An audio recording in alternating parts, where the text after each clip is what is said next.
Para konfrater, Bapak Ibu, suster, saudara-saudari, rekan-rekan muda, serta adik-adik yang dikasihi oleh Tuhan, selamat sore berkah dalam. Selamat pesta pelindung paroki kita Santo Barnabas kepada seluruh umat. Hari ini kita merayakan pesta nama pelindung Santo Barnabas. Apa yang dapat kita pelajari dari Santo Barnabas untuk kehidupan kita sebagai umat Kristiani, sebagai pengurus, dan juga sebagai pelayan-pelayan yang lain? Kira-kira apa yang dapat kita pelajari?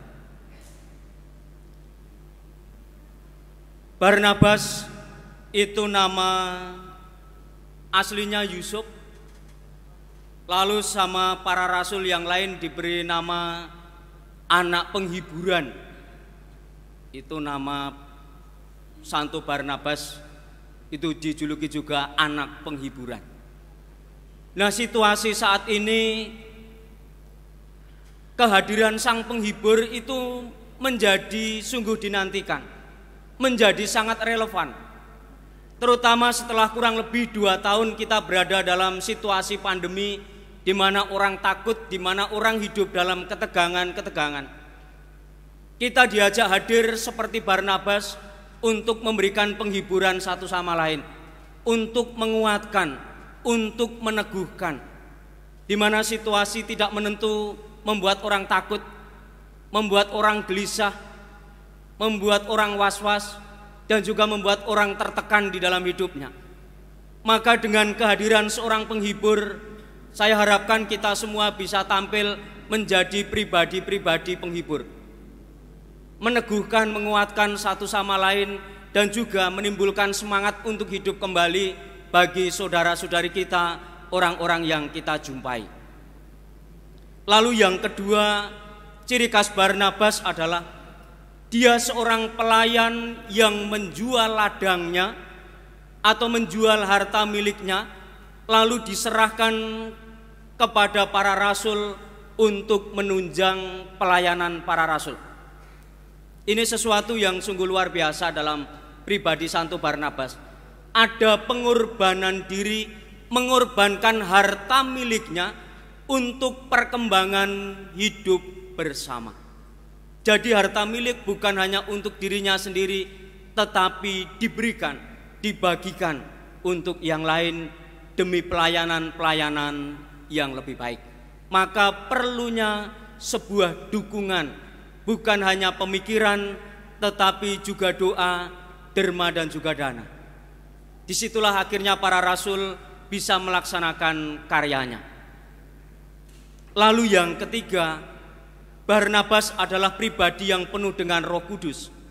Maka di dalam Kisah Para Rasul di sana dikatakan, khususkanlah Barnabas dan Saulus dalam pelayanan itu. Maka bagi kita diajak untuk semakin mampu mendekatkan diri kepada Tuhan, mohon kekuatan Roh Kudus supaya kita semua bisa melaksanakan seluruh tugas karya pelayanan kita dengan baik, dengan efektif, dan akhirnya berdaya guna bagi semua orang yang kita layani. Lalu ciri khas dari Barnabas, dia adalah seorang yang mampu bekerja sama satu dengan yang lain dalam mewujudkan karya pelayanannya. Barnabas bekerja sama dengan Paulus untuk menciptakan atau untuk mewujudkan tujuan bersama, yaitu demi pelayanan yang lebih baik. Maka Bapak Ibu, saudara-saudari, pada pesta nama pelindung paroki ini, marilah kita sama-sama memajukan paroki yang kita cintai ini.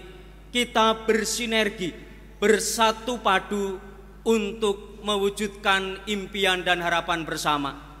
Saya kira para pendiri dahulu memilih pelindung Santo Barnabas itu punya alasan-alasan dan juga punya harapan untuk masa depan untuk umat di paroki ini. Kalau sebagai umat di paroki yang berlindung di bawah Santo Barnabas, kita tidak bisa hadir sebagai penghibur, kita masih hitung-hitungan dalam banyak hal dalam melayani Tuhan, maka lebih baik namanya diganti. Namanya diganti Santo Petrus Cipto Nugroho. Maka kita diajak untuk sungguh-sungguh mampu menghidupi semangat Santo Barnabas ini. Barnabas memiliki semangat yang sungguh luar biasa di dalam pelayanannya, bahkan ia mengorbankan dirinya, meluangkan sepenuh waktu untuk melayani Tuhan. Barnabas juga pribadi yang siap sedia untuk diutus, disuruh kemana dia berangkat. Ini menunjukkan kesiapsediaan dalam melayani Tuhan dan sesama. Dari pengalaman Santo Barnabas itulah kita juga diajak untuk memiliki kesiapsediaan dalam tugas dan pelayanan ini, menjadi pribadi secara total, tanpa hitung-hitungan dan juga tanpa pamrih. Maka kita semua diajak untuk semakin bersatu. Mari kita hidupi paroki ini. Kalau bukan kita yang mencintai, siapa lagi yang akan mencintai? Kalau bukan kita yang menghidupkan, siapa lagi yang akan menghidupkan paroki ini? Siapa juga yang akan mengembangkan paroki ini kalau bukan umat atau kita semua? Maka mari kita bersinergi satu sama lain untuk mengharapkan impian bersama, untuk menjadi Barnabas-Barnabas masa kini, untuk hadir sebagai penghibur, untuk meneguhkan satu sama lain, rela berbagi, siap sedia, dan akhirnya juga setia di dalam pelayanan. Seorang pelayan yang setia adalah seorang yang setia juga kepada Bunda Gereja. Itulah yang dihidupi oleh Santo Barnabas. Dan juga kita diajak untuk semakin mampu bertolak ke tempat yang lebih dalam, sebagaimana semangat yang ada di belakang altar kita ini. Itulah semangat kita bersama. In verbo autem tuo lavabo rete.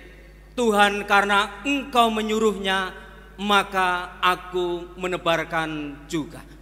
Kita juga diajak untuk memiliki semangat menebarkan jala, menjaring umat kita yang saat ini tidak terlibat, yang saat ini kurang semangat dalam hidup menggereja. Itu menjadi tugas kita bersama. Kalau kita lihat bersama bahwa umat kita yang hadir dalam perayaan Ekaristi selama Sabtu Minggu itu kurang lebih hanya 4.000 orang. Sementara umat kita di data biduk itu ada 10.700. Artinya yang 6.000 sekian ini kemana? Setiap misa nampaknya penuh, tetapi misa kita itu hanya 4 kali. Taruhlah rata-rata setiap misa seperti ini 1.000, berarti hanya 4.000 orang yang ke gereja. Maka yang lain inilah yang menjadi tugas kita untuk bersinergi. Saya juga mengajak kepada para pengurus, para pendamping umat, dan juga siapapun yang terlibat di dalam pendampingan umat, mari kita hadir sebagai gembala yang baik dan murah hati di tengah-tengah umat yang kita layani. Kita tidak usah perlu menghukum umat yang melakukan kekurangan dan kesalahan, tetapi bagaimana kita mendekati mereka, diajak kembali, disapa mereka, supaya mereka kembali ke gereja, supaya mereka kembali bersemangat, dan juga supaya mereka kembali bersatu bersama-sama dengan kita. Seringkali kita tergoda kalau umat di lingkungan tidak lapor, lalu kita tidak mau melayani. Itulah tugas dan pelayanan kita untuk menyapa mereka, mendekati mereka, supaya mereka akhirnya kembali ke dalam gereja.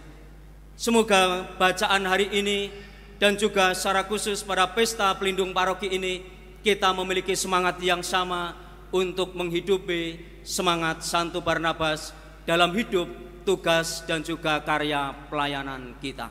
Kemuliaan kepada Bapa dan Putra dan Roh Kudus.